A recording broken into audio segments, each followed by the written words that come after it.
Soltando todo o ar, soltando pela boca, deixando todos os problemas lá fora. Vamos pedir ajuda dos nossos guias, dos mentores da casa, das casas espíritas que estão envolvidas, e também do Eduardo e da Eduarda. Vamos agradecer todo o que a gente vai receber hoje de ensinamento, rezando um Pai Nosso e uma Ave Maria. Pai nosso que estais no céu, santificado seja o vosso nome, venha a nós o vosso reino, seja feita a vossa vontade, assim na terra como no céu. O pão nosso de cada dia nos dai hoje, perdoai as nossas ofensas, assim como nós perdoamos a quem nos tem ofendido. Não os deixeis cair em tentações, mas livrai-nos de todo mal, que assim seja. Ave Maria, cheia de graça, o Senhor é convosco. Bendita sois vós entre as mulheres, e bendito é o fruto do vosso ventre, Jesus. Santa Maria, Mãe de Jesus, rogai por nós agora e na hora de nossa partida, que assim seja. Obrigado, Sula.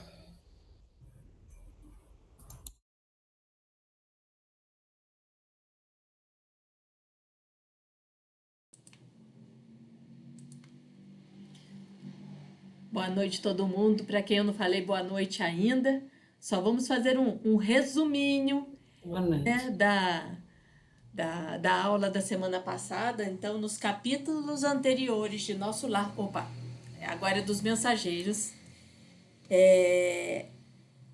No capítulo anterior, que eram as advertências profundas, o resumo básico foi justamente que foi uma continuação daquela palestra que o Telésforo estava fazendo, que ele pediu, aquela reunião que ele pediu para fazer, né, com né, os servidores lá do Ministério da Comunicação.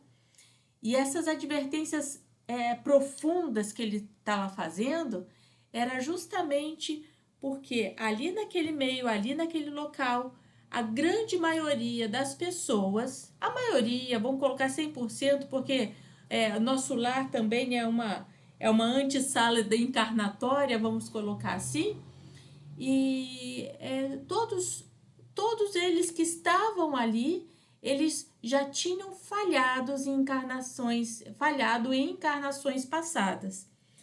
Então, da grande necessidade de comprometimento, tá? De evolução espiritual, porque muitos, né, fazem todo o processo encarnatório, todo aquele planejamento encarnatório, e quando chega do lado de cá, né, esquece tudo que vem fazer, faz tudo o contrário do que aquilo que foi pedido. Por quê? Porque se envolve na materialidade e nos prazeres da carne, vamos dizer assim. Deixando de lado a grande missão encarnatória, que é a nossa evolução espiritual. É o colocar à prova a nossa evolução espiritual. Então, é muito fácil ser santo quando a gente está no plano espiritual. Enquanto nós estamos embutidos dentro da carne, estamos encarnados, então nós estamos sujeitos a todas essas excitações da matéria, a gente fica muito vulnerável a desviar o caminho, até mesmo porque nós temos o livre-arbítrio, né? Então, foi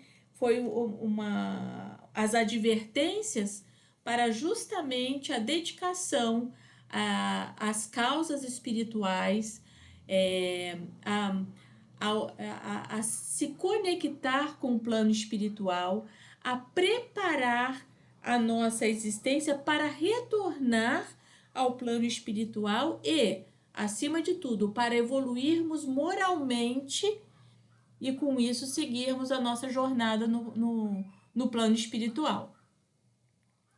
E por último, né, nós chegamos ali, que quando terminou a palestra, então veio uma senhora, né, falar com o Telésforo pedindo, né, para que fosse dado mais uma chance para o filho dela, para o Otávio, para esse processo, para esse novo processo encarnatório, né?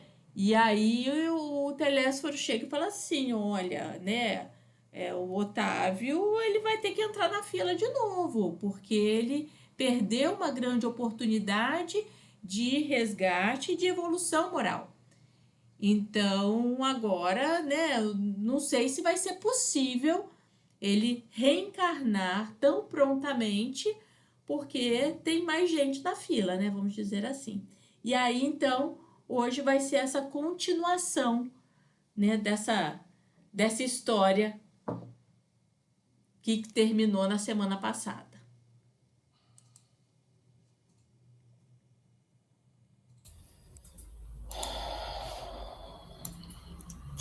Ok. Obrigado. Bueno. Então tá ótimo. Vamos lá? Então, só para lembrar, tá me ouvindo, né? Numa boa, né? Só para lembrar que os mensageiros, na verdade, ele é um centro de formação de espíritos, né? Que trabalham no mundo espiritual e eles preparam os espíritos para encarnarem e também para fazerem os trabalhos, né, nas colônias, que também se comunicam utilizando depois o encarnado, com psicografias ou mensagens, né, que eles são dadas muitas vezes pelo fato de estarem assim, bem próximos, né, dos encarnados, eles conseguem se comunicar. Então, qual é na verdade, qual é a missão desses encarnados, desses mensageiros encarnados? É de divulgar a imortalidade da alma, as ideias filosóficas, científicas e religiosas. Então, nessa universidade espiritual, que a gente pode chamar assim, esses mensageiros, eles são educados, né? São passados esse tipo de informações para que eles, quando encarnarem, tragam tudo isto, né, que seria da doutrina espiritualista, para que eles divulguem. Isso, como eu falei agora, a imortalidade da alma, a filosofia, a, a, a ciência, né, as questões religiosas. Então, eles vêm com essa missão quando encarnam. E assim, eles sabem, os espíritos sabem que, porventura, né, eles vão, de um ou de outro, eles vão enfrentar dificuldades enquanto encarnados para realizarem essa missão deles, né? E, como foi falado no capítulo anterior, a maioria deles fracassam. A maioria deles fracassam. Então, é algo que a gente precisa estar muito atento quando encarnado, para que a gente não se desvie, né, do nosso caminho, da nossa trilha evolutiva. Que uma coisa que a espiritualidade sabe, é que é muito fácil para nós, encarnados, nos desviarmos. É por isso que essa palestra do Telésforo foi basicamente para todos aqueles espíritos que faliram, né? Que eles faliram, que eles falharam enquanto estavam encarnados, na realização das missões deles, do trabalho dele. Então, a queda de Otávio. Vamos lá. A ausência de Aniceto deu ensejo a palestras interessantes. Formaram-se grupos de conversação amiga, impressionado com as senhoras que haviam solicitado providências para Otávio, pedi a Vicente me apresentasse a elas. Não que me movesse curiosidade menos digna, mas desejo de alcançar novos valores educativos sobre a tarefa mediúnica, a que a palavra de teléfono me fizera sentir em tons diferentes. O amigo atendeu de boa mente. Em breves momentos, não me achava tão só à frente das irmãs Isaura e Isabel, mas do próprio Otávio, um pálido senhor que aparentava 40 anos. Também sou principiante aqui, expliquei, e minha condição é a do médico falido nos deveres que o Senhor lhe confiou. Então, né, o André Luiz, ele pediu para o Vicente, né, apresentar as, a mãe, né, no caso, uma delas é a mãe do Otávio, as mulheres que foram falar com o teléfono. Ah, e o André Luiz, querendo conhecê-las, acabou conhecendo elas e o próprio Otávio. E aí ele já se apresentou, né, dizendo, ó, bom, eu também sou principiante aqui, né, explicou. A minha condição é de um médico falido. Mas aí Otávio sorriu e respondeu: possivelmente o meu amigo terá a seu favor o fato de haver ignorado as verdades eternas no mundo. Então, assim, já o Otávio, ele já começa, né, falando para o André que a situação dele, do Otávio, é pior do que a do André. Porque o Otávio, ele ignorou, aliás, o André, ele ignorava a questão do mundo espiritual. Ele não sabia sequer da existência desse mundo. Mas Otávio não. Otávio sabia exatamente como que funcionava, como que é o mundo espiritual. Então, para ele, né, você não tem nada a ver com... Você está muito mais, né, tranquilo do que eu, porque eu realmente eu errei muito mais. Otávio falando para o André, né? O mesmo não corre comigo. Ai de mim, né? Ai de mim. O Otávio, né? A responsabilidade para ele, como espírita encarnado, foi muito grande. Muito grande. Ele tinha muito conhecimento da realidade espiritual. Então, nesse comparativo, Otávio realmente ele está muito desfavorável em relação ao André Luiz, né? O André Luiz não tinha... Lembram que ele ia para a igreja porque ele era obrigado para rezar, mas ele nunca teve, né? Isso foi falado no nosso lar, né? Ele nunca teve uma aproximação com a espiritualidade. Ele sempre passava bem longe, mas Otávio não. Então é por isso que Otávio está com muita desvantagem em relação ao André Luiz. Não desconhecia o roteiro certo que o pai me designava para as lutas na terra. Não possuía títulos oficializados de competência. Entretanto, dispunha de considerável cultura evangélica, coisa que, para a vida eterna, é de maior importância que a cultura intelectual simplesmente considerada. Então, aqui o Otávio, ele já faz um alerta com esse comentário, né? Que, mesmo não tendo títulos acadêmicos, ele tinha um grande conhecimento do Evangelho. E que para o mundo espiritual, esse conhecimento, ele se torna mais importante do que um título. Aqui, né? Um título que a gente consegue aqui. na face terrestre, né? Na face de encarnados. Por quê? Porque é a nossa moralidade que vai definir o nosso nível espiritual e não o grau de intelecto que nós vamos ter. Então, vai ser a nossa moralidade, né?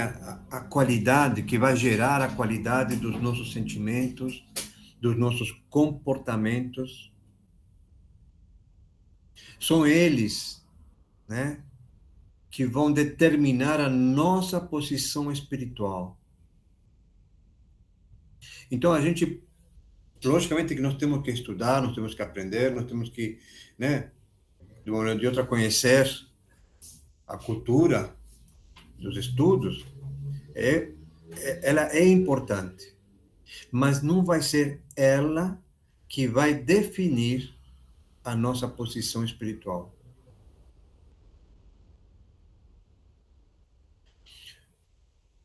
E tem uma mensagem do Espírito da Verdade que ele dá dois conselhos. Uma é, o primeiro, né? É espíritas, amai-vos. E o segundo, instruí-vos. Então, o primeiro é que é amai-vos, ele representa a nossa moral. E o segundo, que é instruí-vos, representa a sabedoria. Então, já nessas indicações do Espírito da Verdade, ele já coloca a moral acima da nossa sabedoria, dos nossos estudos, né, que a gente pode, nos nossos títulos que a gente possa ter nesta face. Tive amigos generosos do plano superior que se faziam visíveis aos meus olhos. Recebi mensagens repletas de amor e sabedoria. E aqui, olha só também, ele diz assim, tive amigos generosos do plano superior que faziam visíveis aos meus olhos e recebi mensagens de amor e sabedoria. Então, ele coloca aqui também, o amor em primeiro lugar, ou seja, a moral. E em segundo lugar, a sabedoria. Então, ele também, nessa passagem, nesse texto, nesse parágrafo, ele coloca também como a moral no primeiro lugar. Então, a primeira coisa que nós vemos é que o espírito, nós encarnados, enquanto encarnados, a nossa evolução tem que ser na moral, na moralidade.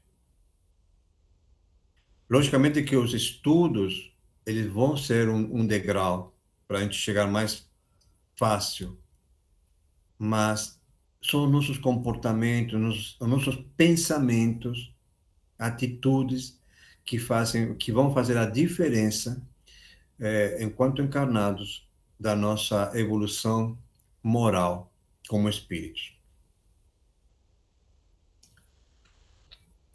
Então vamos lá. Vou começar de novo esse texto. Tive amigos generosos do plano superior que se faziam visíveis aos meus olhos. Recebi mensagem repleta de amor e sabedoria. E, no entanto, caí mesmo assim, obedecendo à imprevidência e à vaidade. As observações de Otávio impressionavam-me vivamente. Quando no mundo eu não tivera contato especial com as escolas espiritistas e experimentava certa dificuldade para compreender tudo quanto ele desejava dizer, ignorava a extensão das responsabilidades mediúnicas, respondi. As tarefas espirituais tornou o interlocutor algo acabrunhado. Ocupam-se de interesses eternos e daí a enormidade de minha falta. Os mordomos de bens da alma estão investidos de responsabilidades passadíssimas. Os estudiosos, os crentes, os simpatizantes no campo da fé podem alegar ignorância e inibição. Todavia, os sacerdotes não têm desculpa. É o mesmo que se verifica na tarefa mediúnica.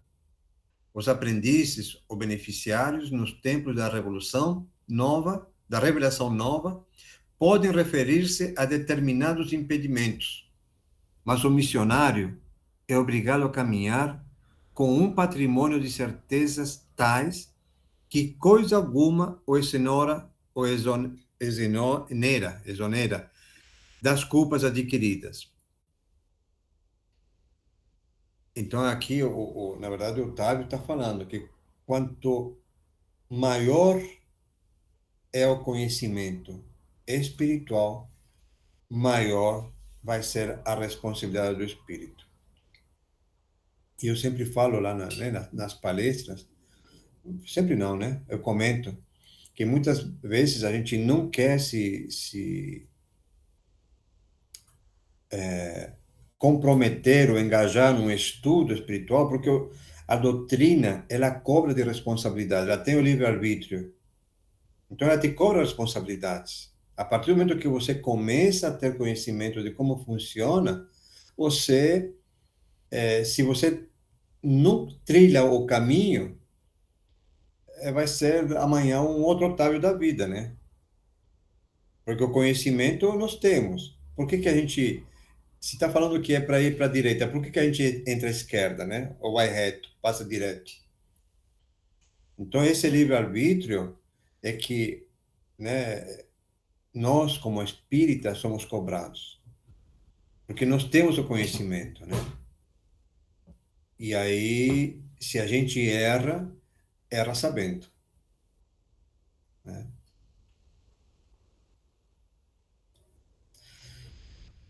Aí o Andrés fala, mas meu amigo, perguntei a Sais impressionado, que teria motivado seu martírio moral?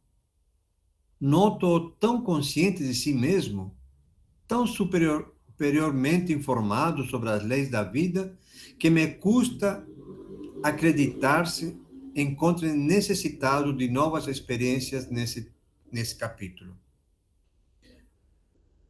Você vê, a semana passada eu falei, né? Faz o que eu digo, mas não o que eu faço. E mais ou menos isso, porque o Otávio, ele teve todo o conhecimento para fazer diferente, né? Teve todo o conhecimento, mas ele fez totalmente, né, o oposto em relação à missão dele, a, a, ao projeto, ao programa reencarnatório dele que teve. Ambas as senhoras presentes mostraram um estranho brilho no olhar quando Otávio respondia. Relatei minha queda. Verá como perdi Relatarei minha queda. Verá como perdi maravilhosa oportunidade de elevação. E após mais longa pausa, continuou gravemente.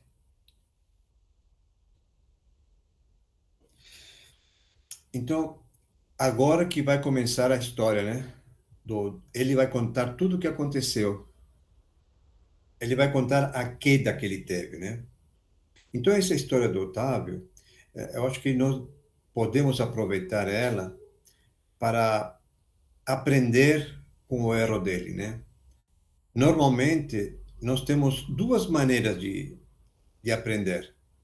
Uma é pela dor, né? E a outra é pelos erros dos outros. Normalmente, nós escolhemos pela dor. Normalmente, a gente escolhe aqui, pela dor. Só que a história do Otávio, acho que é tão, né, tão viva, pelo menos, né, que a gente conhece por histórias também, que a gente pode aprender muito com o erro dele. E lembrando que sem julgar, lembrando que o único que pode julgar, e também não faz, é Deus. A gente não tem o poder, não tem o conhecimento para julgar ninguém. Então, vamos aprender, a partir de agora, com a história do Otávio, realmente uma lição mesmo. Depois de contrair dívidas enormes na esfera carnal, noutro tempo, vim bater às portas de nosso lar, sendo atendido por irmãos dedicados que se revelaram incansáveis para comigo. Preparei-me então durante 30 anos consecutivos para voltar à Terra, em tarefa mediúnica, desejoso de saldar minhas contas e elevar-me de alguma coisa. Então, Otávio, né, pelo que ele já fala aqui, foi um espírito com muitos débitos. E ele se preparou durante 30 anos. E teve amigos dispostos, né, a serem seu fiador, para que quando ele, né, para que ele pudesse encarnar e realizar a tarefa mediúnica que estaria desta maneira, né, saldando essas contas, equilibrando talvez, né, e, e por que não, né, elevar-se de alguma maneira espiritualmente. Esse era o projeto do Otávio.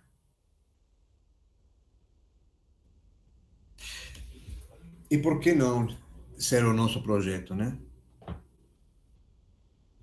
Será que não existe um projeto também para nós?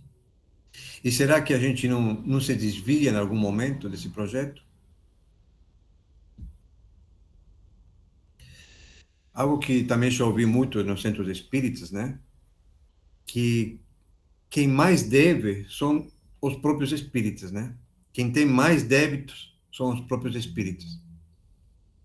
E é por isso que nós estamos trabalhando. E aqui vai ficar bem claro na história do Otávio, realmente quem mais deve somos nós, os espíritas. A gente vai estar entrando na história dele e vamos percebendo o chamado, né? O nosso puxão de orelha. Não faltaram lições verdadeiramente sublimes, nem estímulos santos ao meu coração imperfeito. Então, não faltaram lições verdadeiramente sublimes, nem estímulos santos. Então, ele não ficou sozinho. Ele teve os estímulos santos. Ele teve, né, irmãos espirituais do lado dele, ajudando ele. Não faltou apoio para ele espiritual, de maneira alguma.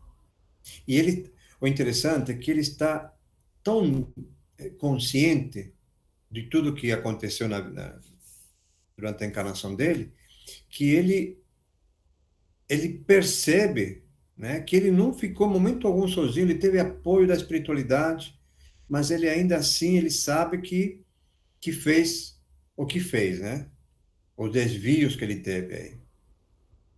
E contando para o André, né, a gente, né, percebe a sinceridade dele, o passo a passo, como que foi, o que aconteceu, o que ele não fez, o que ele deveria ter feito, né? Continuando então. O Ministério da Comunicação favoreceu-me com todas as facilidades e, sobretudo, 6 entidades amigas movimentaram os maiores recursos em benefício do meu êxito. Então, ele tem 6 espíritos, como ele está falando aqui, que foram os fiadores dele. Que eles deram todos os recursos que eles poderiam ter dado para o Otávio, para que ele pudesse ter o êxito que tanto queria enquanto estava encarnado. Gente, eu falei isso acho que há 2 ou 3 capítulos atrás. Nós também temos fiadores. Nós também temos espíritos que acreditaram em nós antes de encarnar, que se dedicaram, que nos instruíram. E como eu falei também naquela semana que nos fala, que acho que foi o segundo ou terceiro capítulo, será que nós estamos, né, entregando para esses fiadores aquilo que nós prometemos? Estamos pagando a nossa dívida com eles, será?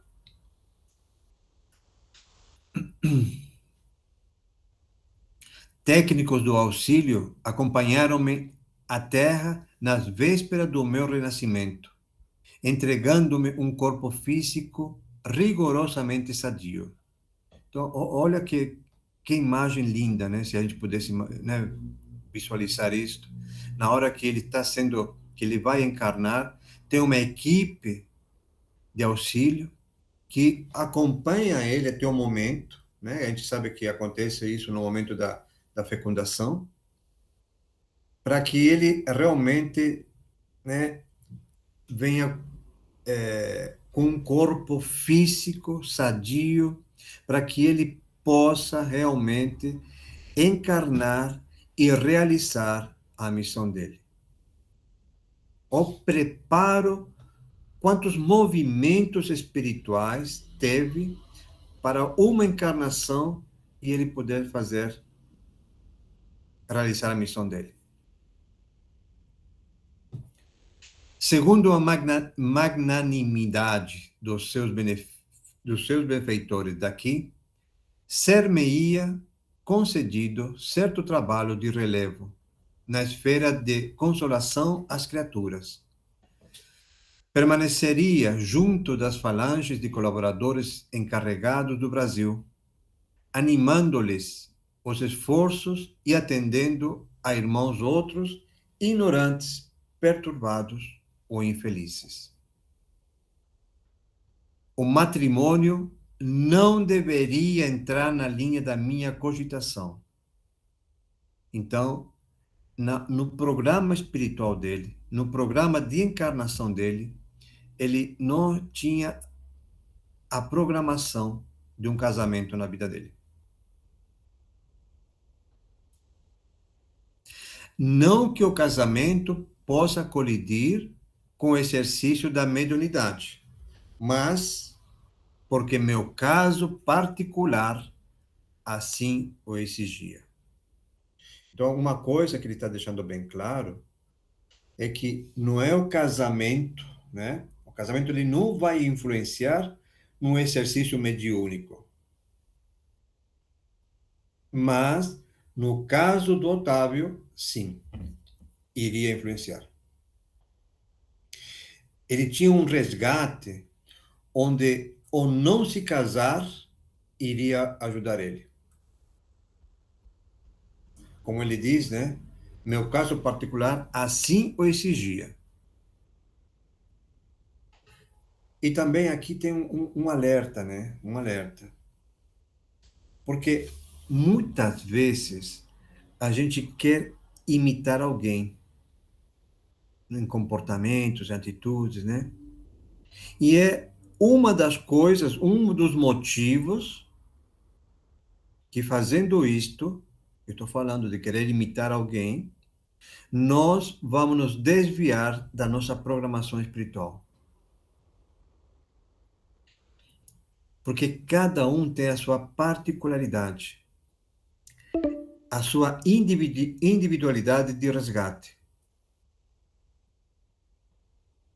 Então, o que é bom para mim ou o que não é bom para mim, para o outro não quer dizer que tenha que ser bom ou não ser bom. No caso aqui, o casamento para Otávio não era bom.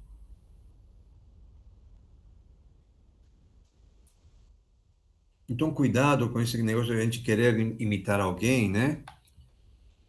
Porque muitas vezes o resgate é de cada um. Ou também aquelas pessoas que gostam de falar, você tem que fazer, né? Julgando e já mandando fazer as coisas. Porque o resgate é de cada um, tá? O resgate é da pessoa que está fazendo as coisas que tem que ser feitas, não do outro. É por isso que tem a sua individualidade de resgate, cada um é a sua. Cada um tem o seu projeto. Nada obstante, solteiro, deveria receber aos 20 anos os 6 amigos que muito trabalharam por mim em nosso lar, os quais chegariam ao meu círculo como órfãos. Olha só, aqueles amigos dele, lá no nosso lar, que o ajudaram para ele poder realizar com êxito a missão dele, ele deveria ter recebido como órfãos aqui na Terra aos 20 anos. E, de alguma maneira, eles iriam se ajudar nos resgates individuais de cada um.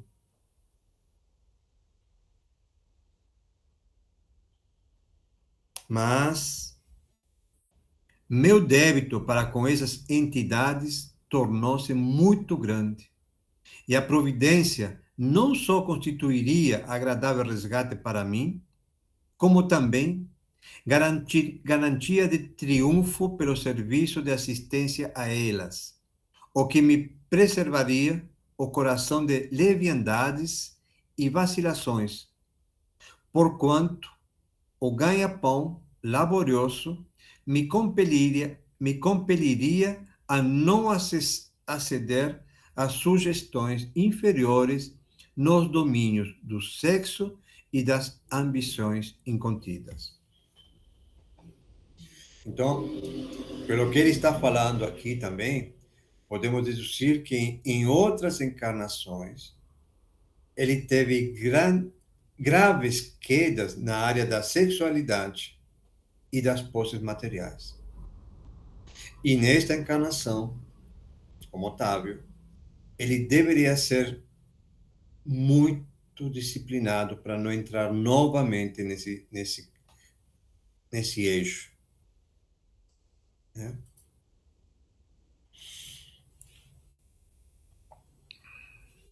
Ficou também assentado que minhas atividades novas começariam com muitos sacrifícios para que o possível carinho de outrem não amolecesse a minha fibra de realização.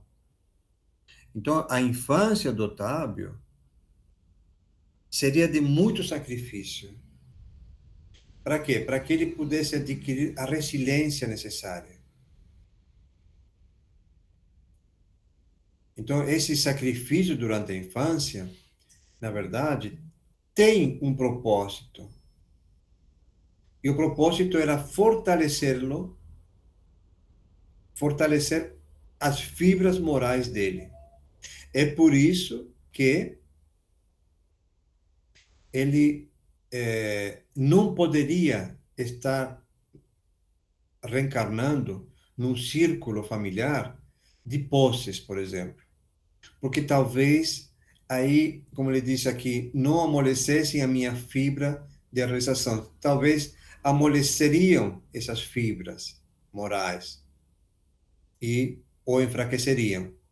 Então a ideia era que ele encarnasse e tivesse alguns sacrifícios na infância para fortalecê-lo moralmente, preparando o terreno dele para enfrentar esses desafios que viriam na frente.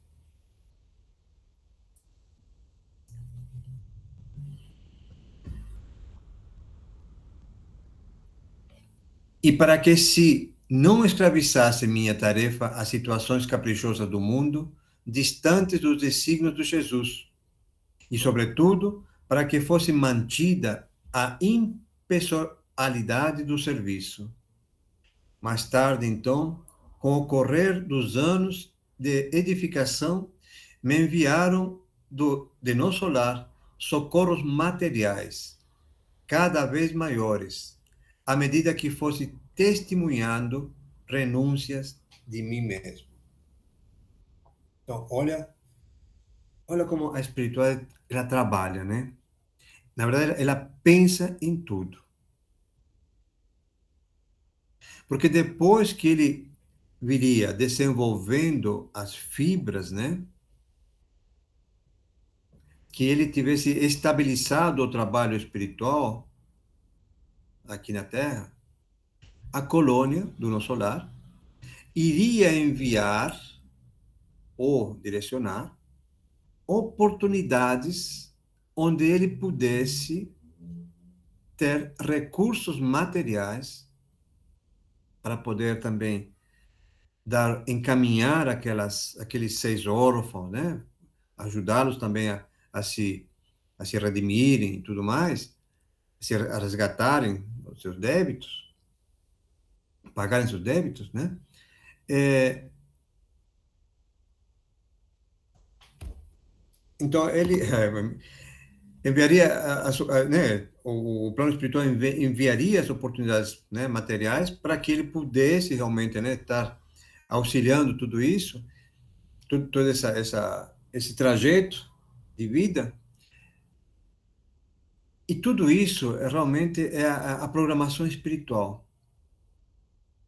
O plano espiritual preparou todo esse terreno, idealizou tudo da melhor maneira possível.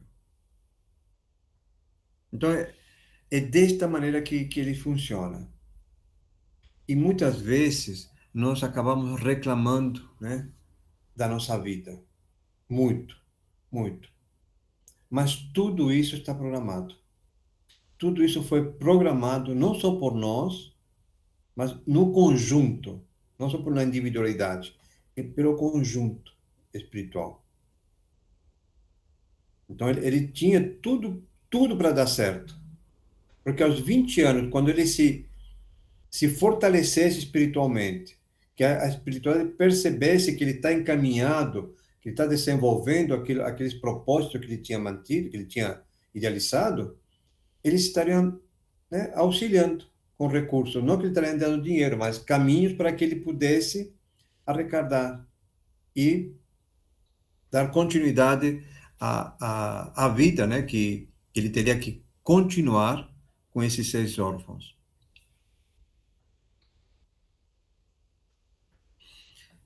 Desprendimento das posses efêmeras, desinteresse pela remuneração dos sentidos, de maneira a intensificar progressivamente a semeadura de amor confiada às minhas mãos. Então, as possibilidades que ele teria para obter esses recursos seriam para ele poder se dedicar ao trabalho espiritual de amor que ele tinha se comprometido antes de encarnar. Então, os nossos maiores desafios, enquanto encarnados, não são as dificuldades que enfrentamos no início das nossas vidas, e sim quando vamos começar a superar essas dificuldades. Porque é aí que o risco de cair acontece. O risco de cair aí é grande.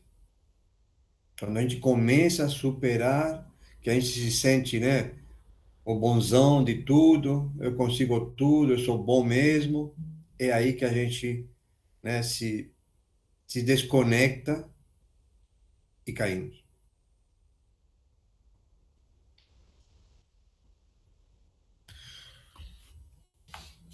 Tudo combinado, voltei, não só comprometendo a fidelidade aos meus instrutores, como também hipotecando a certeza do meu devotamento às 6 entidades amigas a quem muito devo até agora.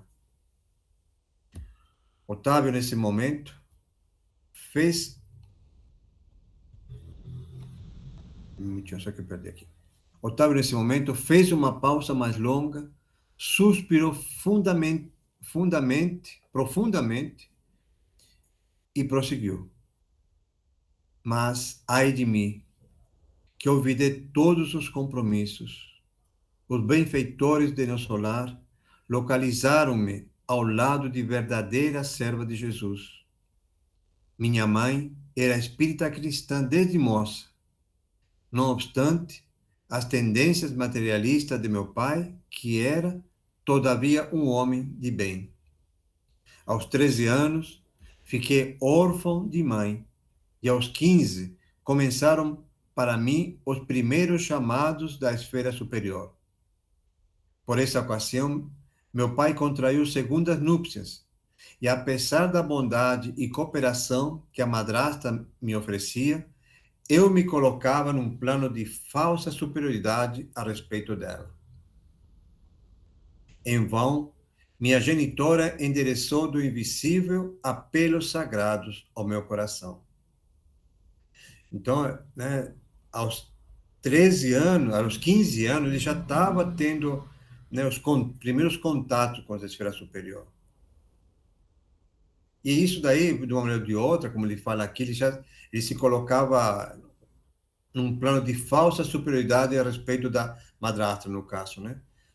Essa questão, talvez, de se sentir já com 15 anos superior, já se colocava acima dela, né? Fazia acreditava que isso daí já o fazia diferente, melhor, né? Do que a madrasta. Eu vivia revoltado entre queixas e lamentações descabidas. Meus parentes conduziram-me a um grupo espiritualista de excelente orientação evangélica, onde minhas faculdades poderiam ser postas a serviço dos necessitados e sofredores. Entretanto, faltava-me qualidade de trabalhador e companheiro fiel. Minha negação em matéria de confiança nos orientadores espirituais e acentuado pendor para a crítica dos atos alheios compelia-me a desagradável estacionamento. Os beneméritos amigos do invisível estimulavam-me ao serviço, mas eu duvidava deles com a minha vaidade doentia. E como se prosseguissem os apelos sagrados, por mim interpretados como alucinações, procurei um médico que me aconselhou experiências sexuais.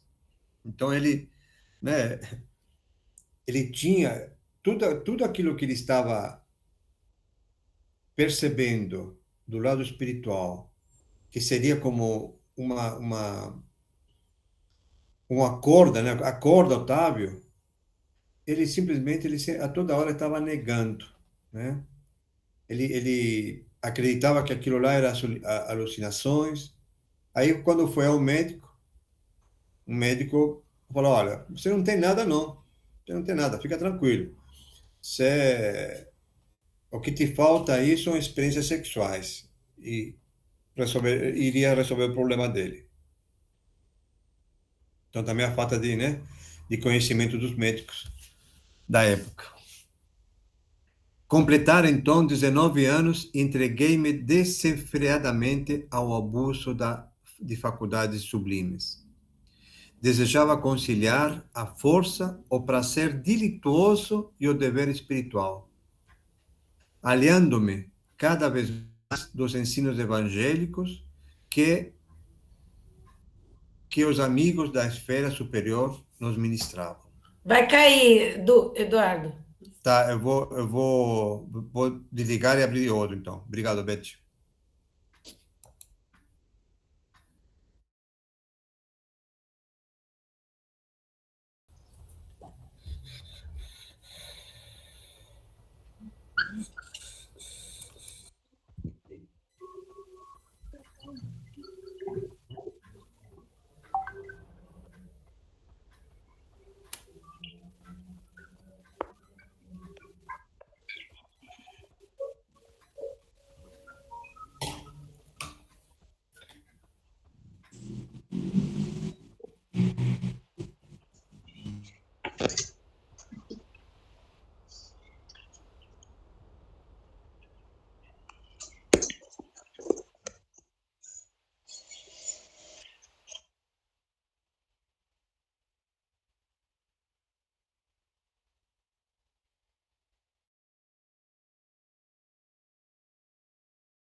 Faltou alguém? Acho que não, né?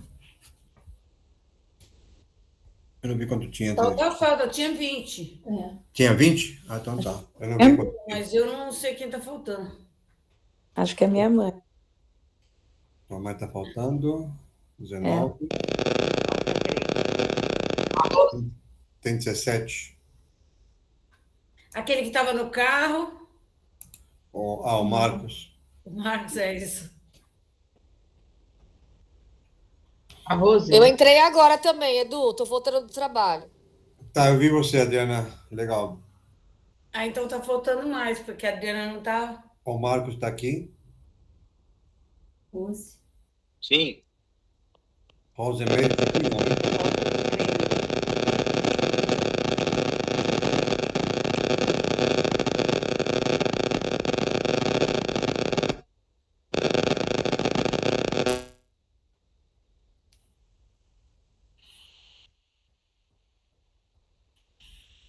Uhum.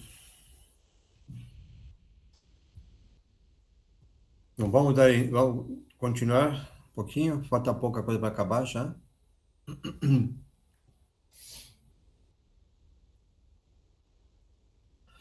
Completaram então 19 anos e estraguei-me desenfreadamente no abuso, ao abuso da faculdade sublimes. Desejava conciliar a força, o prazer delituoso e o dever espiritual, alhando-me cada vez mais dos ensinos evangélicos que os amigos da esfera superior nos ministravam. Tinha pouco mais de 20 anos quando meu pai foi arrebatado pela morte. Com a triste ocorrência, ficavam na orfandade 6 crianças desfavorecidas, porquanto minha madrasta, ao se consorciar com meu genitor, lhe trouxera para a tutela 3 pequeninos. Em vão, implorou-me socorro a pobre viúva. Nunca me dignei aceitar os encargos redentores que me estavam destinados. Então, aqueles 6 amigos espirituais que tinham ajudado a ele antes de encarnar e que no projeto, no programa reencarnatório, ele iria cuidar de 6 órfãos. Esses 6 órfãos eram os 3 irmãos dele e os 3 filhos da madrasta. E ele simplesmente virou as costas para tudo isso.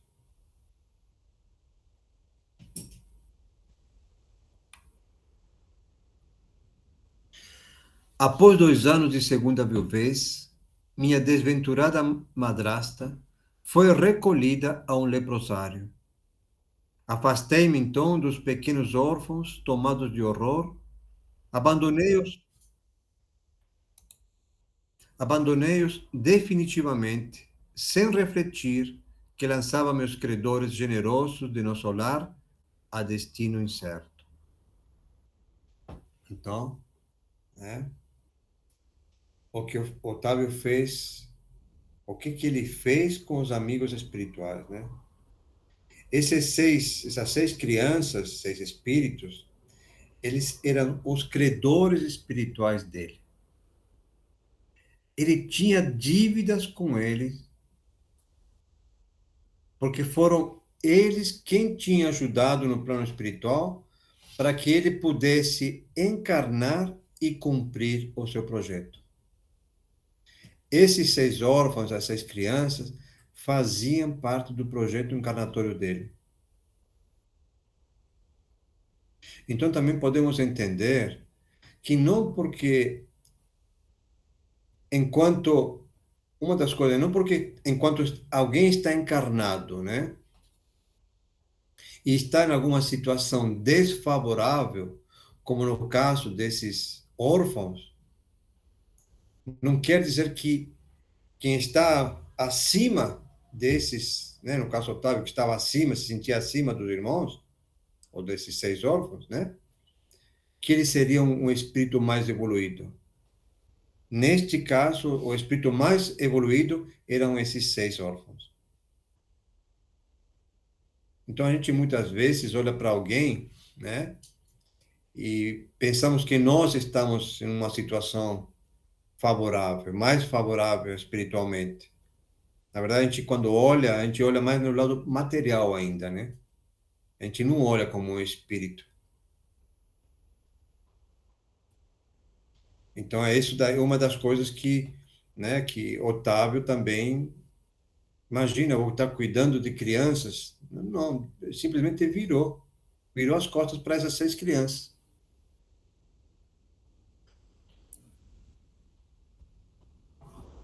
E Otávio, na verdade, ele como devedor, pelos motivos que ele já explicou para o André, ele precisava tomar conta dessas crianças para ele evoluir espiritualmente.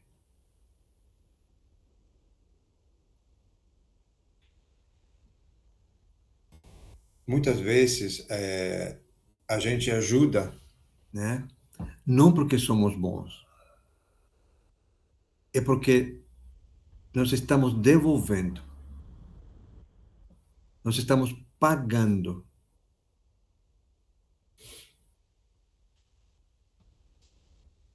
Muitas vezes a caridade que a gente faz é porque nós estamos devolvendo para alguém alguma coisa.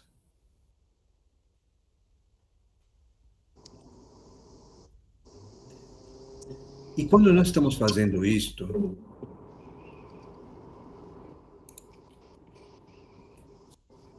nós não estamos adquirindo mérito nenhum. Na verdade, nós estamos diminuindo a nossa dívida.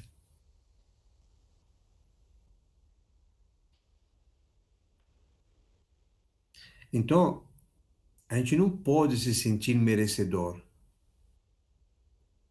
pelas caridades que fazemos.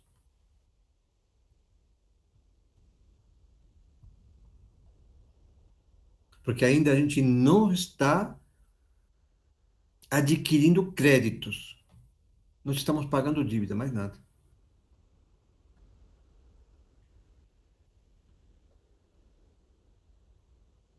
Então, é um chamado que nós temos que entender para o cuidado, né? Não é um chamado, um cuidado, porque tem pessoas que ficam, de repente, orgulhosas, né?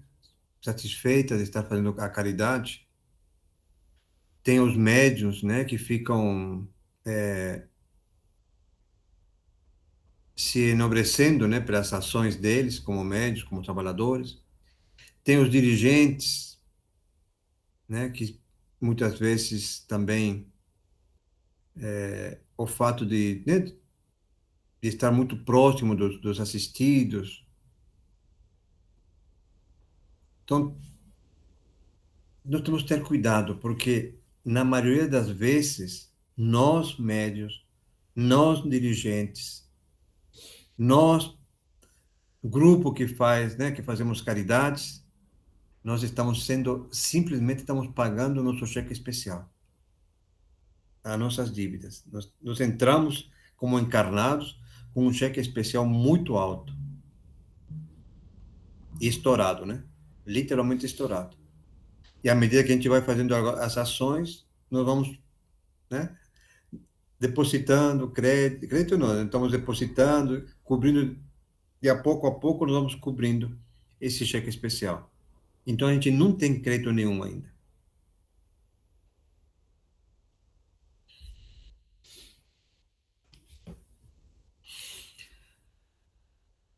Em seguida, dando largas à sociedade, cometi uma ação menos digna e fui obrigado a casar-me pela violência. Mesmo assim, porém, persistiam os chamados do invisível, revelando-me a inesgotável misericórdia do Altíssimo. Contudo, à medida que olvidava meus deveres, toda tentativa de realização espiritual figurava-se-me mais difícil. E continuou a tragédia que inventei para meu próprio tormento. Então, Otávio, o que está nos ensinando com toda essa história dele é que para a gente comprometer uma encarnação nossa, nós temos que fazer muita força. Nós temos que errar muito. Porque comprometer a nossa encarnação dá muito trabalho. Em todo momento, vocês podem ver que sempre tinha, né, a misericórdia do Altíssimo, como ele fala aqui, amigos espirituais. Ele teve 1000 chamados, mil mensagens, né, mas ele ainda assim ele não escutava nenhuma delas. Então, a misericórdia divina, ela tenta nos recuperar de qualquer jeito. Ela faz de tudo para a gente não cair. Nós temos uma equipe assim de anjos, podemos dizer, muito grande, que nos acompanham permanentemente, o tempo todo, para que a gente possa não sair dos trilhos do nosso projeto, não perder de vista nosso projeto encarnatório.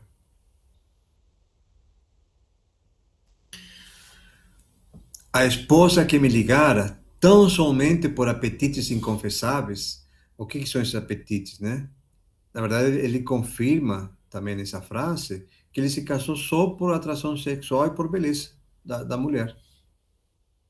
Aquilo que ele tinha que já tinha acontecido em outras encarnações, aconteceu nessa daqui de novo.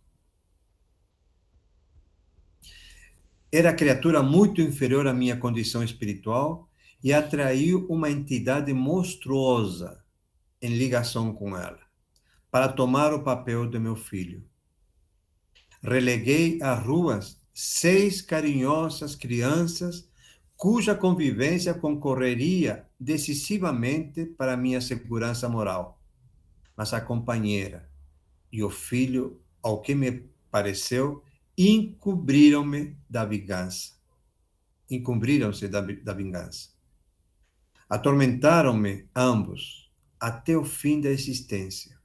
Quando para aqui regressei, mal tendo completado 40 anos, roído pela sífilis, pelo álcool e pelos desgostos, sem nada haver feito para o meu futuro eterno, sem construir coisa alguma no terreno do bem.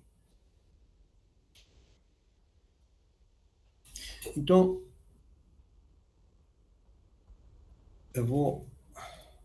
talvez a gente pense, não dá para ver aqui, pera um pouquinho. Talvez a gente pense que a nossa encarnação é como um fio. Tem início, meio e fim. Reto. Mas, na verdade, a nossa encarnação, ela é como uma teia de aranha. É por isso que está essa teia aí hoje. E a gente pode cair. Você pode mudar, né?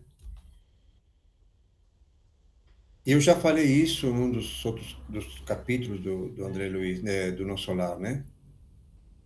Que se alguém combinou algo com você no plano espiritual e durante a encarnação ele não faz o combinado,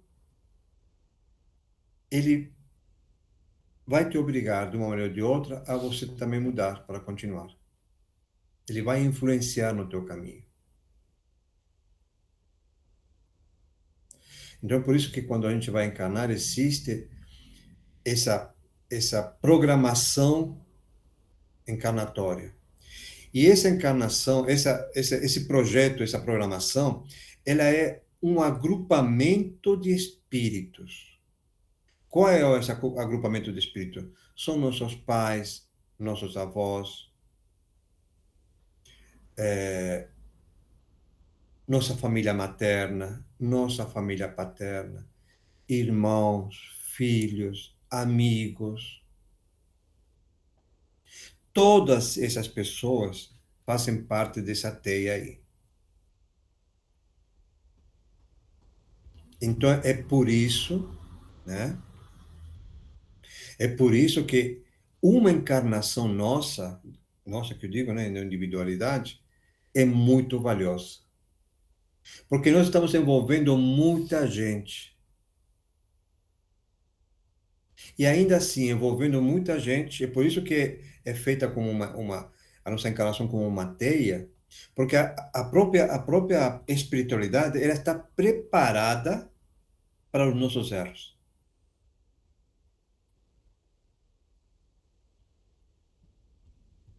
A gente não vai pegar de calças curtas, né, a espiritualidade errando.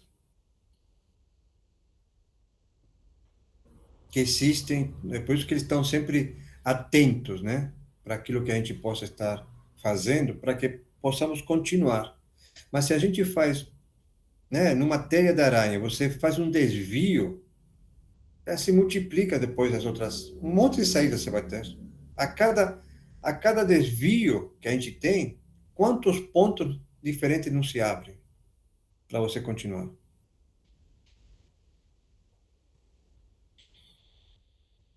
Então, na verdade, esse projeto encarnatório seria o nosso plano ideal para quê? Para facilitar o encontro de todos aqueles espíritos que fazem parte dessa teia, para que juntos possamos evoluir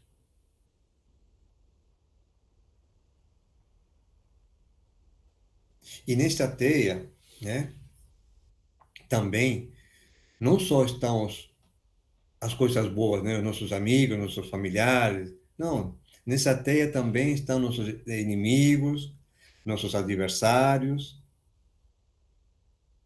que também fazem parte da nossa evolução, também vão fazer parte da nossa evolução. E talvez algo que a gente possa pensar também é que toda vez, né, que a gente se afasta do nosso dever, a gente se torna vulnerável. E aí a gente pode olhar, né, a história do Otávio. Quando ele se afastou do dever dele, que era qual é o dever dele? Era de cuidar daqueles 6 órfãos que já tinham feito, né, todo um projeto, um programa anteriormente. Ele dá as costas e aí ele trouxe um monstro para a sua vida. Isso fez parte da vulnerabilidade dele, ele ficou vulnerável. Enquanto estamos caminhando pelo caminho do dever, nós estamos protegidos. Tem um bando de espíritos de bem nos acompanhando, nos direcionando, nos fortalecendo.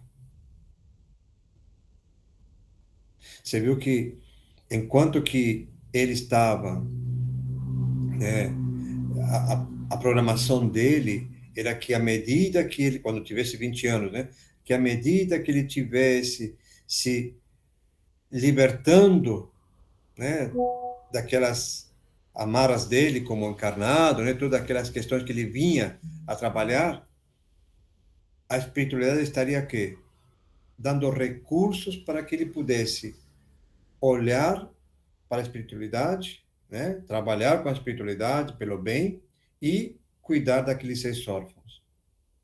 Mas na hora que ele escolheu, que fez um outro caminho nessa teia, que escolheu uma mulher que não era, ele, como foi falado, ele não era para casar, né, o projeto dele não era, não teria casamento. Mas ele casou. Quando ele casou, criou todo um outro caminho foi criado. E nesse outro caminho, ele trouxe esse monstro, como ele chama, o filho, né, o filho que que, na verdade, esse monstro era um espírito obsessor, poderíamos dizer, que acompanhava aquela mulher dele. Um espírito que ela tinha um débito com ele. Trouxe junto. Mas como ele estava fora do caminho, ficou vulnerável e aí aconteceu o que aconteceu. Com 40 anos, ele morreu de sífilis, né, de álcool e com problemas mentais, né, de depressão, no caso, né, que hoje a gente chama de depressão, né?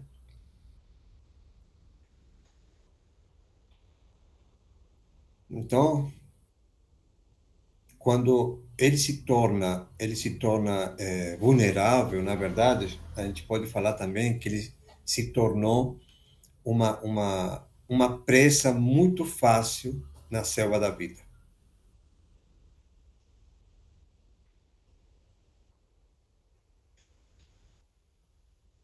Enxugou os olhos tímidos e concluiu: como vê, realizei todos os meus condenáveis desejos, menos os desejos de Deus. Foi por isso que fali, agravando antigos débitos. Nesse instante, calou-se como se alguma coisa invisível lhe constrangisse a garganta. Abracei-o com simpatia fraternal, ansioso de proporcionar-lhe estímulo ao coração, mas Dona Isaura aproximou-se mais, acariciou-lhe a fronte e falou: não chores, filho. Jesus não nos falta com a bênção do tempo. Tem calma e coragem. Identificando-lhe o carinho, meditei na bondade divina, que faz ecoar o cântico sublime do amor de mãe, mesmo nas regiões de além-morte. E assim terminamos o capítulo de hoje.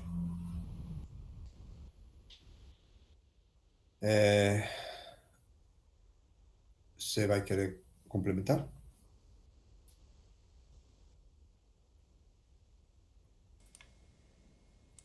Fecho?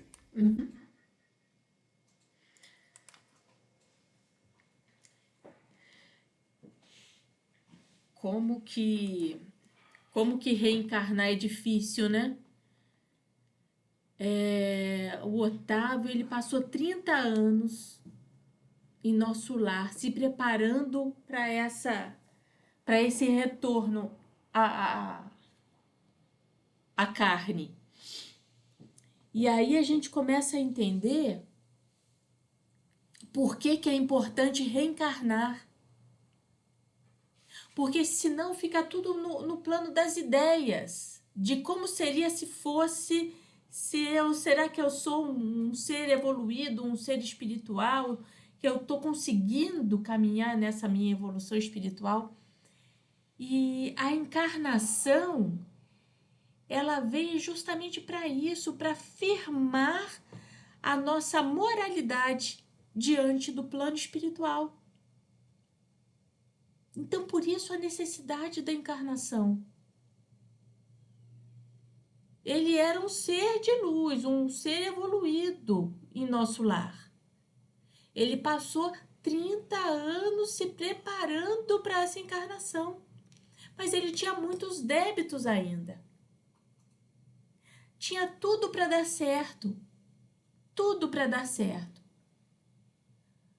Mas por qual motivo, quando a gente encarna, a gente tem que esquecer de tudo? Porque senão é cola. Se a gente continua lembrando, tá fazendo cola. E não é aquela coisa genuína, aquela evolução genuína. A gente continuaria nas aparências. O ser bom de fachada, o ser caridoso de fachada. E como a gente viu na história do Otávio, a todo instante ele tropeçava na missão dele. E por mais de uma vez, foi o livre-arbítrio dele que o fez desviar. Ou seja, apesar de toda essa preparação no plano espiritual para o reencarne, o espírito do Otávio ele ainda não estava embasado, enraizado na moralidade. Ele ainda não tinha essa firmeza, essa estrutura, edificação moral. Assim, gente do céu, mas se eu vou esquecer de tudo aquilo que aconteceu nas outras vidas, eu venho aqui para resgatar um monte de coisas. Se eu esqueço essas coisas que eu vou resgatar, como que eu vou fazer para dar certo? Por qual motivo? Então, todo mundo está fadado ao fracasso. Vai repetir de ano mesmo. É muito simples. O que é certo não faz curva. Ou é certo ou é errado, não tem meio certo.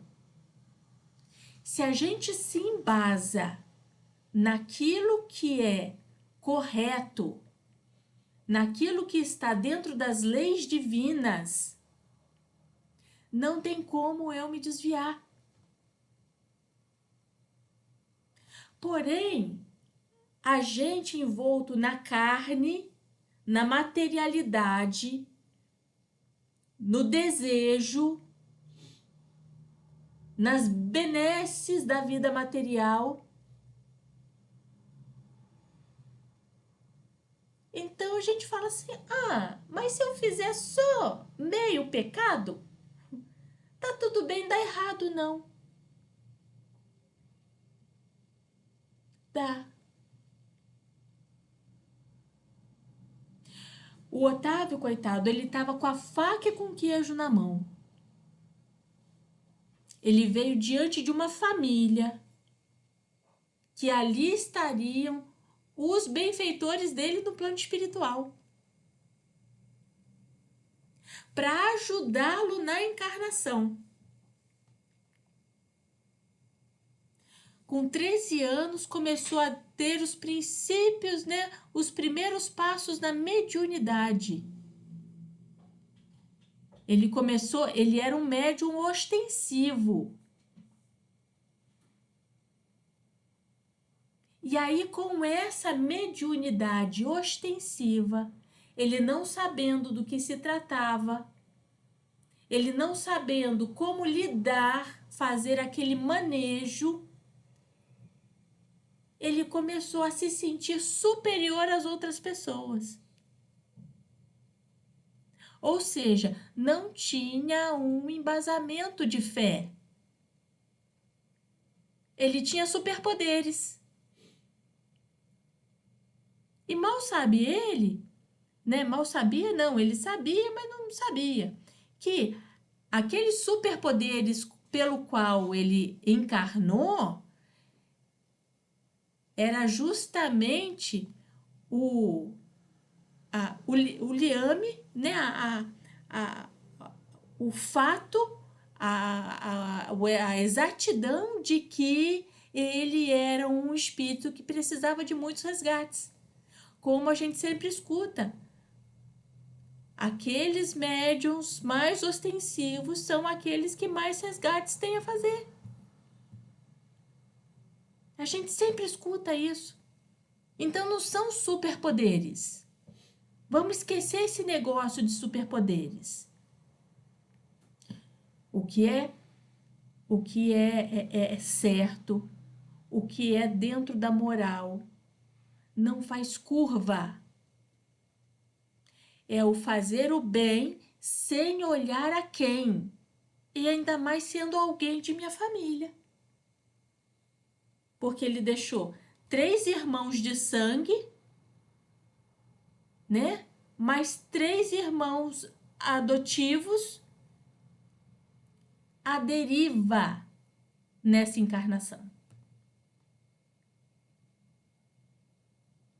Relegando ainda mais a madrasta, Então, não é o fato de fazer ou não fazer. O fato é o certo. O coração de caridade, o coração de caridade manda a gente ajudar o próximo. E o próximo, mais próximo, é aquele que está do nosso lado. O meu próximo, mais próximo, é o meu marido, é o meu filho, as minhas filhas, é o meu pai, minha mãe, são meus irmãos. Esse é o próximo mais próximo. Porém, a gente tropeça com os próximos na rua. A espiritualidade coloca para a gente tropeçar nesses outros próximos, que são justamente aquelas pessoas que vão, sabe, dar um direcionamento na nossa existência, fazer cumprir a nossa missão de vida, firmar a nossa moral, firmar a nossa moral. Né? A gente tem as duas asas, a asa da moral, né? E a asa da sabedoria, do conhecimento, da inteligência, né? O cultural. Mas a moral vem em primeiro lugar. Porque sem moral, a outra asa, coitada, ela não funciona de jeito nenhum.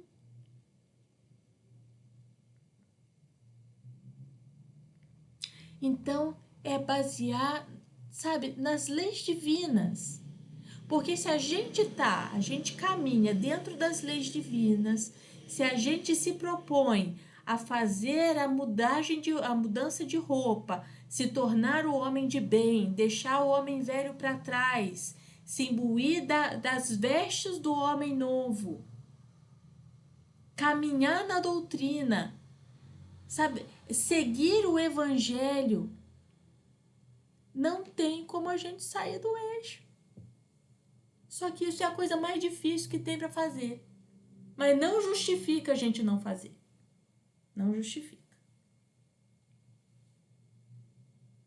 Então, né, o coitado do Otávio, ele caiu no primeiro momento em que ele viu as facilidades da vida.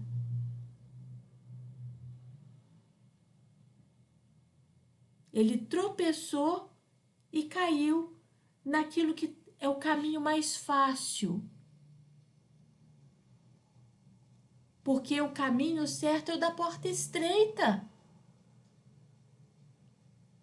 É como o Haroldo fala, né? Meu Deus, não me dá facilidades, não. Me dá problemas para resolver. Assim, pode estar problemas, mas assim, não resolva os problemas para mim, mas me dá força, inteligência, capacidade para superá-los. Porque os problemas, eles fazem parte da nossa evolução. A gente cresce com os nossos problemas. Então, os problemas, eles vão existir. E que bom, porque são eles que nos ensinam. Então, quando a gente for pedir a Deus, não é me afasta dos problemas, e sim me dê força, me dê capacidade para superar cada vez mais, porque assim eu vou evoluindo junto. Eu tenho essa possibilidade, essa oportunidade, né, de evoluir moralmente.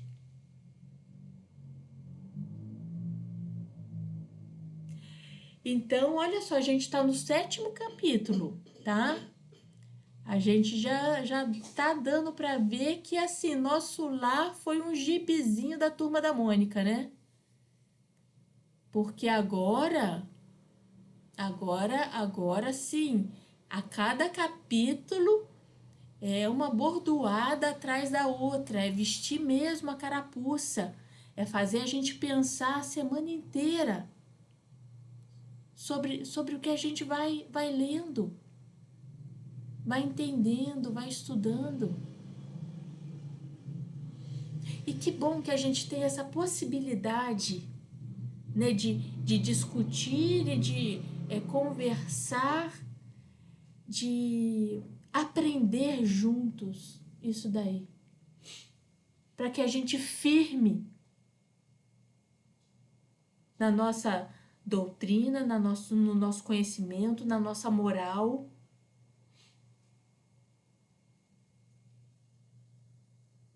Né? O que vale não é a religião. E a gente está vendo que o maior problema, o problema que a gente está vendo da interferência nessas comunicações em que eles disseram que é uma promessa de evolução. A comunicação ostensiva do plano espiritual com o plano material. E o principal embate que tem somos nós.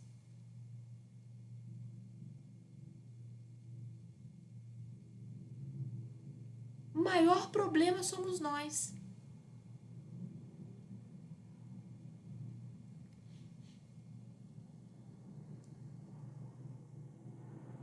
Então, que bom que a gente tem essa possibilidade de aprender junto, né? De caminhar junto nesse aprendizado e firmar as nossas raízes, firmar a nossa moral, firmar naquilo que é certo e que é errado.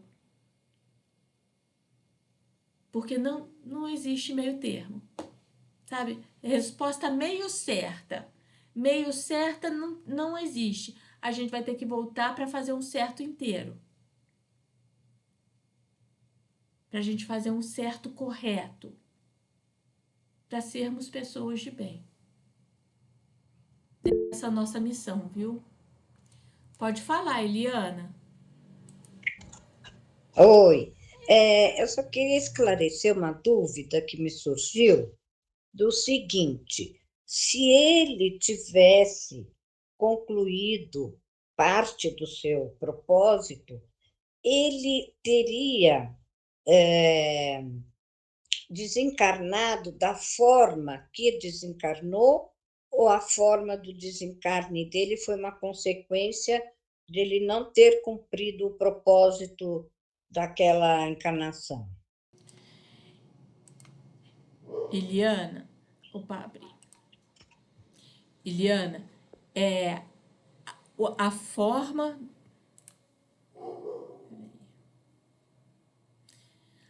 forma com que ele desencarnou foi uma consequência da vida que ele levou. Então, ele morreu de sífilis.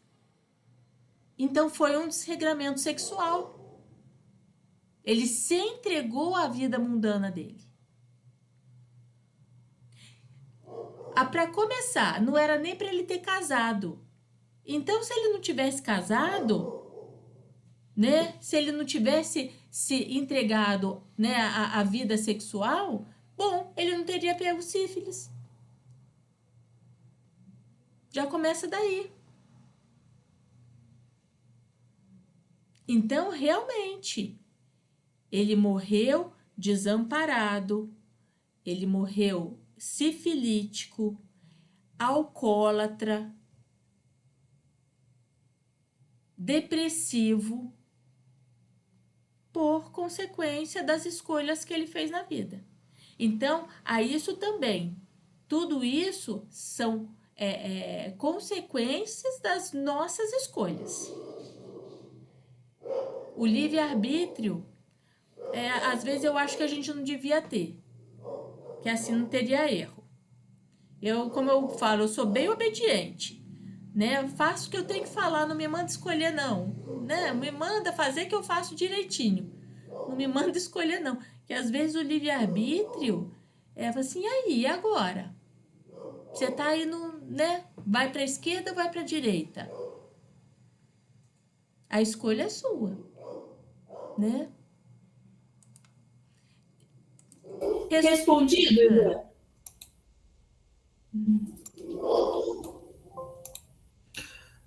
Só para complementar, Eliana, ele fala assim: quando para aqui regressei mal tendo completado 40 anos, roído pela sífilis, pelo álcool e pelos desgostos.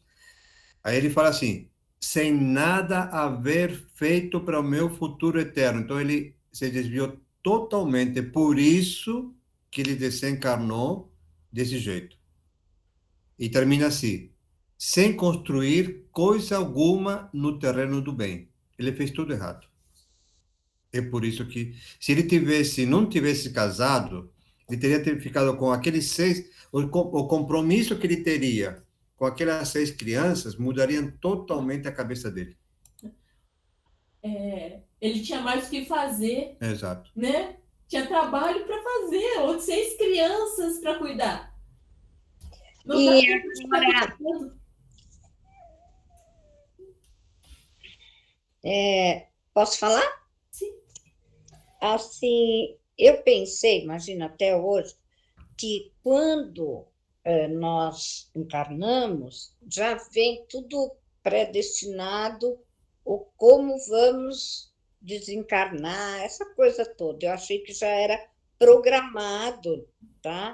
No âmbito espiritual, que nosso desencarne seria de tal forma. Quer dizer que não, que vai ser feito como o espírito, a matéria decidir, fizer, né, conforme as suas ações, é isso?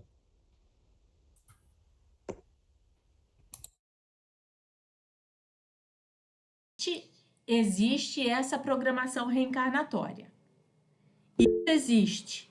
A gente faz todo esse caminho mesmo, né? Como ele falou, ele não iria casar, ele iria cuidar das 6 crianças, que eram os benfeitores dele, iria se dedicar a uma vida dentro de uma espiritualidade, porque ele veio como um médium ostensivo.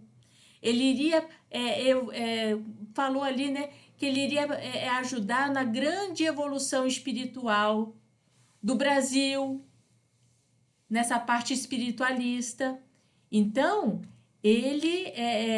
a gente faz essa programação sim, tá? Mas a gente tem o livre-arbítrio. Assim como também, né, há relatos de que tem aquelas pessoas, né, histórias que a gente escuta de que vai morrer por volta de 40 anos de idade, né, com câncer altamente invasivo e tudo mais. Mas a pessoa, ela teve uma vida tão regrada, tão embutida na paz, tão embutida em ajudar os outros, na caridade, na evolução espiritual.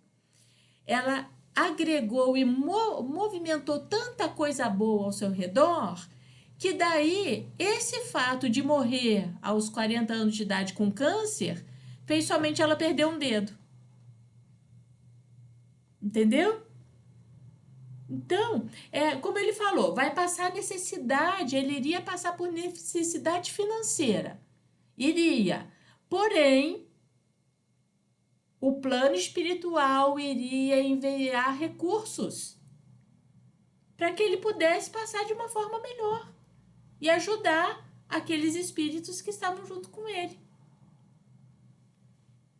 Né? Mas não, né? Ele tomou um caminho totalmente diferente.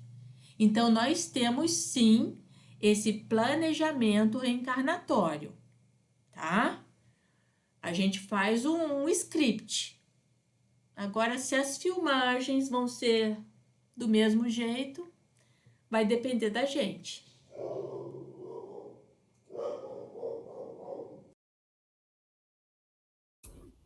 Inês? Obrigada, Maria. Oi. Teu fone do ouvido está dando interferência, Inês. Oi? O fone. Teu fone do ouvido está dando chiado.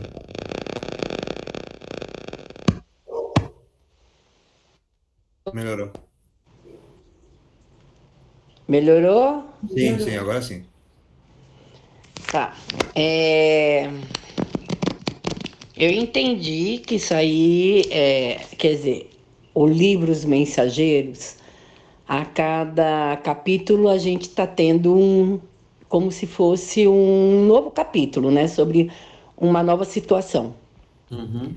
E pelo que deu para entender, esse Otávio também fazia parte do nosso lar, Sim, sim. certo? Vamos lembrar que o Mensageiros é no nosso lar. É uma instituição que Sim, está dentro do nosso exato. lar. Faz parte do nosso lar. Exato, exato. Mas a gente, como teve o próprio relato, ele ficou 30 anos se preparando para retornar. Isso, Retornou e fez tudo diferente do que ele planejou, isso. né? Então vamos dizer assim, não que ele tenha regredido a situação espiritual dele, mas ele fez uma encarnação, que vamos dizer assim, que além de não ajudar ele a evoluir mais, ele fez Ele fez mais dívida. um monte de coisas assim errôneas, vamos dizer assim, que prejudiciais, né? E aí ele voltou para o nosso lar. Aham. E ele voltou para poder ter todo esse relato sobre ele, mas mesmo assim ele estava trabalhando no nosso lar. Sim. Fica assim um pouco confuso, né? Porque assim, pelas declarações que a gente já ouviu também, quantos espíritos não ficam por tantos anos parado nas trevas, na crosta, né, no umbral, e ele com todas essas coisas tão ruins que ele praticou nessa encarnação dele, ele tem um retorno para o nosso lar, assim, vamos dizer, numa boa?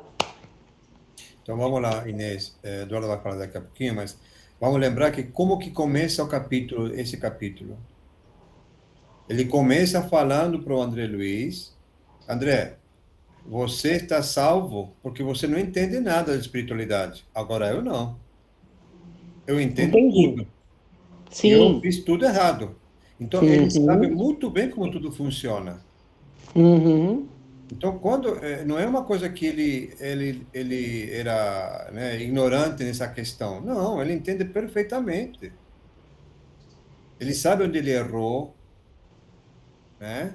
Agora, o fato dele estar lá no nosso lar, vamos também lembrar que o nosso lar é uma colônia intermediária, ou seja, lá todos nós, né, nós que digo, todos que estão lá estão sendo preparados para reencarnar ou ficar lá trabalhando. E ele tem essa facilidade, ele tem esse conhecimento. O tempo todo ele falou isso. Sim, Eu tenho conhecimento, só que ele usou de maneira errada o conhecimento. sim, exato. Então, ele desencarnou daquele jeito, e o livre-arbítrio fica muito claro para nós que você faz escolhas. O tempo todo estamos fazendo escolhas. O tempo todo.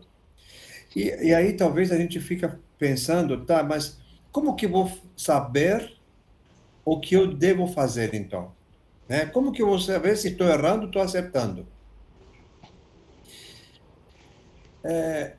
Ele fugiu, ou ele deu as costas, né, a algo que estava a um palmo da mão dele, de um palmo da mão dele, assim, que eram os três irmãos e os três meio-irmãos. Sim. Ele deu as costas. Ou seja, uma coisa normal seria o quê? Cuidar, Sim. né, daquelas crianças.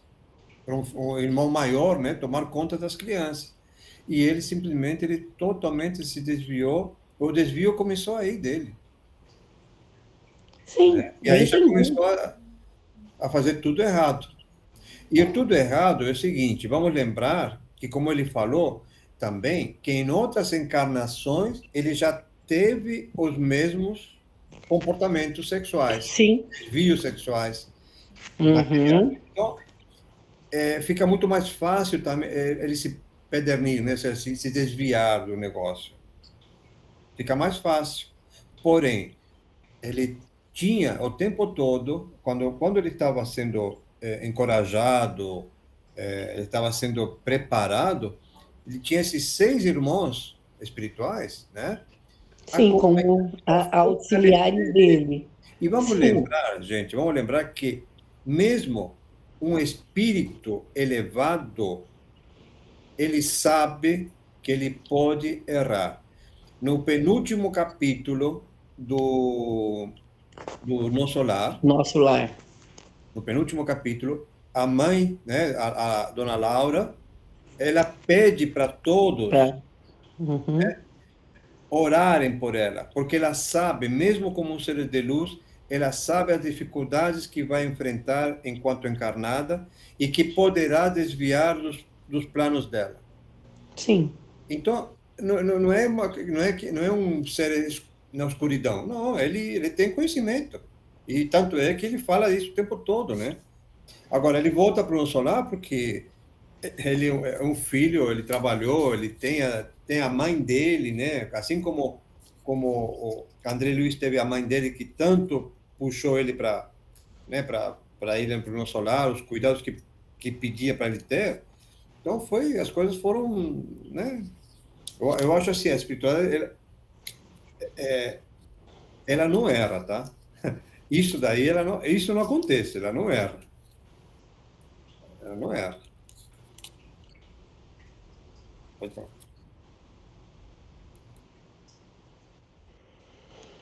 ah,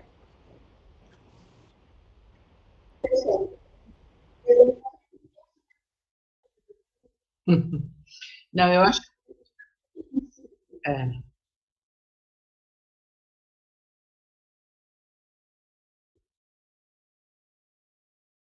Ah, tá bem.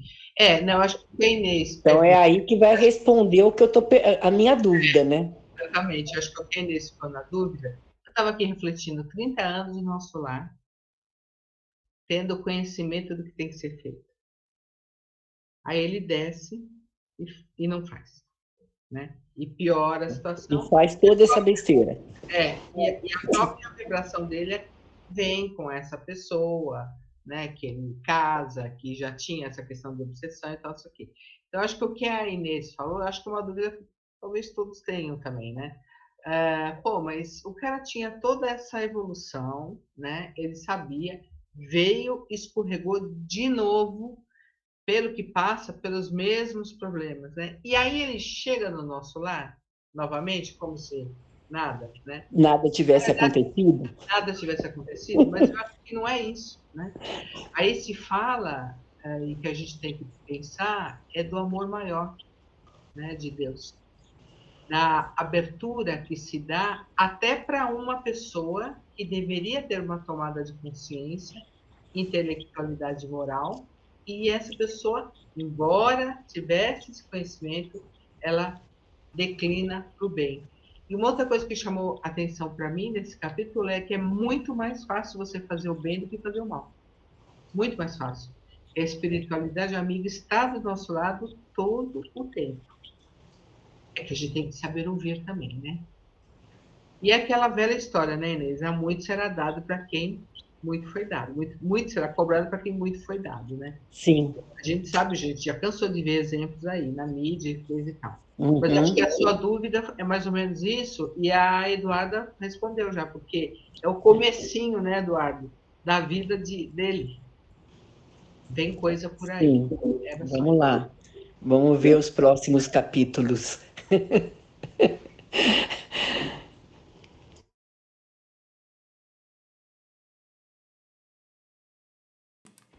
E outra coisa que acontece, deixa eu ver só o tempo que a gente precisa fazer. Hã? 5 minutos. Então, vou ser bem breve. Ele. Nosso lar, como o Eduardo falou, ele é uma zona intermediária. Todo mundo tem direito de estar lá.